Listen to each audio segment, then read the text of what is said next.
Good afternoon. Good afternoon. Hello.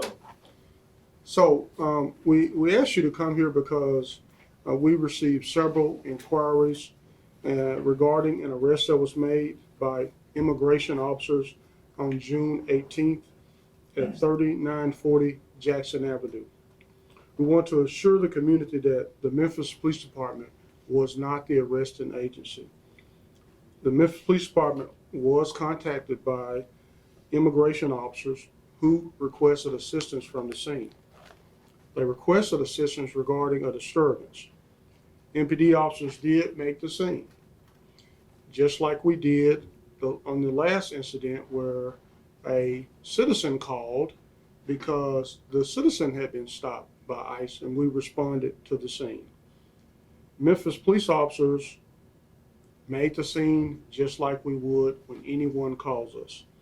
So on June 18, 2019, at approximately 3:21 p.m., Memphis police officers did respond to a call at 3940 Jackson Avenue. Officers responded and were advised that immigration officers had a red Chevrolet pickup truck stopped that was occupied by a wanted party. Immigration officers attempted to talk the wanted party out of the vehicle without success. Eventually, immigration officers broke the window and placed the wanted party in custody. The other occupants of the vehicle were not arrested and they were released by the immigration officers. Memphis police officers were not involved in the arrest of the wanted party, but as I stated earlier, Memphis police officers were called to the scene. Again, the Memphis police officer did not make arrest. Any information relative to the warrant or the identity of the arrested party should come from ICE.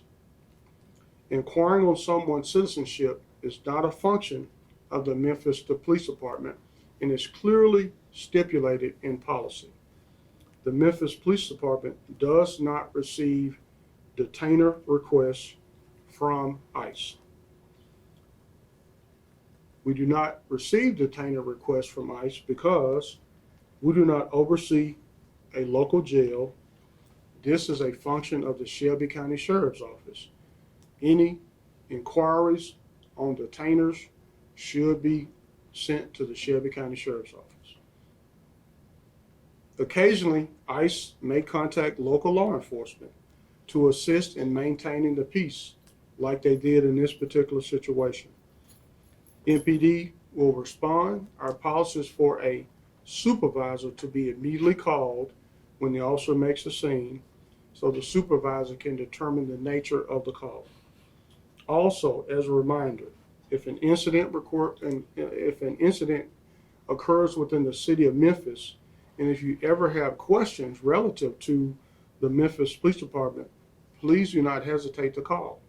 You can dial 545 COPS. If you can't remember that, dial 911, and we will come and try to help. And again, our role is to maintain the peace, and I will now take a few questions. Do we know if did they get detained by a judicial order, meaning did a judge sign an order for them to get detained or arrested, or was it an administrative order that they were operating under? Sure, I don't know that. I would ask that, those type questions be sent to ICE, Okay. so they can answer those questions. We have another question on behalf of Resumen Noticias. Do we have what were the charges against the person arrested? Again, I have no idea. I would ask that you ask ICE those charges. Okay. When it comes to a traffic stop, if a person gets arrested and doesn't have documents to remain in the U.S. legally, they get taken in and processed.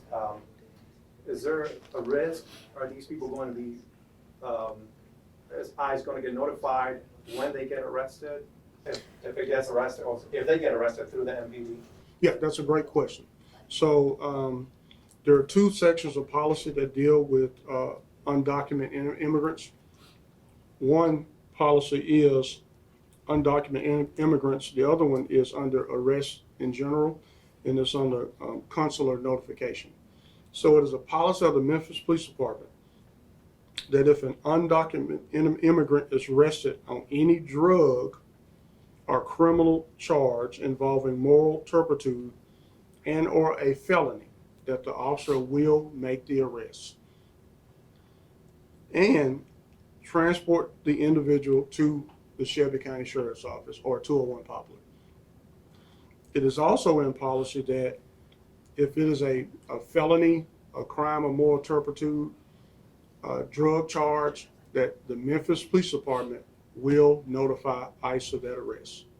And we've been very clear on that when, we came before you, I think it was almost a year ago now, and actually representatives from the Latino community helped rewrite our policy because it was old and outdated. And we sat right at this table and updated our policy. So I really think those leaders that came and said, hey, director, your policy's out of date. You gotta bring this thing up. So we're very forthcoming and let everyone know that there are certain offenses, rape, robbery, Right. drug charges, where members of the Latino community said, director, we want you to deal with that. If you're talking about a lesser offense like criminal trespass, public intoxication, Driving without license. any type of driving charge, we don't notify anyone. We're going to cite, and we're going to, if we need to make a physical arrest, we'll make a physical arrest, and we move on. Only on a serious felony, a crime like a rape or robbery, where we will notify, or a drug charge. If it is no charges, then arrest will not be made. And I can't be any more perfectly clear and let everyone know. We are not here to enforce any role or responsibility of ICE. I'm aware that one of the windows of the car was broken in order to get the individual out of the car. Did anyone else get injured as a result of that? Not that I'm aware of. I am aware that one of the leaders in the community that I did talk to, I think the day of the incident, said that he did not report that anyone else was injured. And he did talk to one of our supervisors on the scene, and I think he did post it on social media. Do you want to congratulate your officer for keeping calm and staying at ease when all this was happening? Oh, without a doubt, I think the lieutenant, the supervisor, and the officers did a great job. They followed policy. Are there any more questions? Do we know if what happened with the family of the person arrested? Yeah, as far as I know, that no one else was arrested, and the family was allowed to leave the scene. And since you brought up family, that's a great opportunity to talk about Family Day with the Memphis Police Department. So if you see the flyers up, and I'll do my best, I think Dia de la Familia con el Departamento de Policía de Memphis. How'd I do? Very well. That's good. All right, so Family Day with the Memphis Police Department, June 30th, 4223 Macon at Gosman Park, 2 to 6. There's so much tension going on. We're asking our community, and when I say our community, I'm talking about my Latino brothers and sisters and everybody else in the community. Come out and spend time with us. Learn more about the Memphis Police Department. There's so much tension and stress. Come have fun, hang out. We're gonna eat. We're gonna socialize. This is one of our events that we'll do in other parts of the city. But this was planned. We actually planned it weeks ago, but it rained on us. So we wanted to focus on the Latino community. We know the Latino community in Memphis is really a small part of the community, but with all that's going on across the nation, we wanted to reach out and fellowship. We're trying to purposely recruit more Latino officers. And I'm not just talking about Latinos, Spanish-speaking officers, Latino officers, because I want our department to represent our community. And if we're talking about 5% of our demographic is Latino, and we want individuals to come out, we want to hear if you've been victimized by crime, We want you to come out and meet, great officers like Officer Nieves and others. I may even be there, and if they put up a dunk tank, I may even let you take a shot at me and dunk me. But come out and have fun. And, thank y'all for coming out. I think it's our responsibility, like I told the media the other day, we all have a role to play. And we should all want to put the truth out. And the truth is important, and it's all of our responsibility, because we saw with the incidents last week, a bunch of misinformation was being posted, and there's still misinformation being posted. The Memphis Police Department is here to help you. If you're a victim of crime, we want you to report that. We want you to call us. We do not care about your status. Is there a number they can call and speak with a Spanish representative or operator? Sure. Nieves?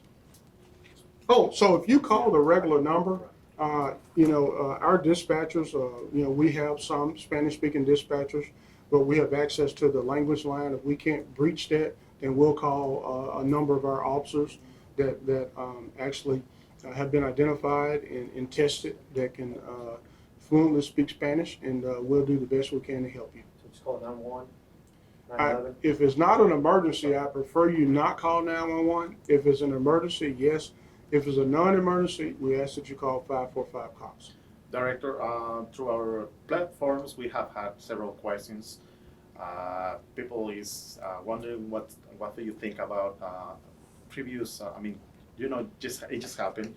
Mr. Trump, our president, just tweeted about massive riots. They want to know what's Memphis Police Department, you as the director, what you think about this? What's the position? So I try to stay out of national politics. I don't think that's my appropriate role.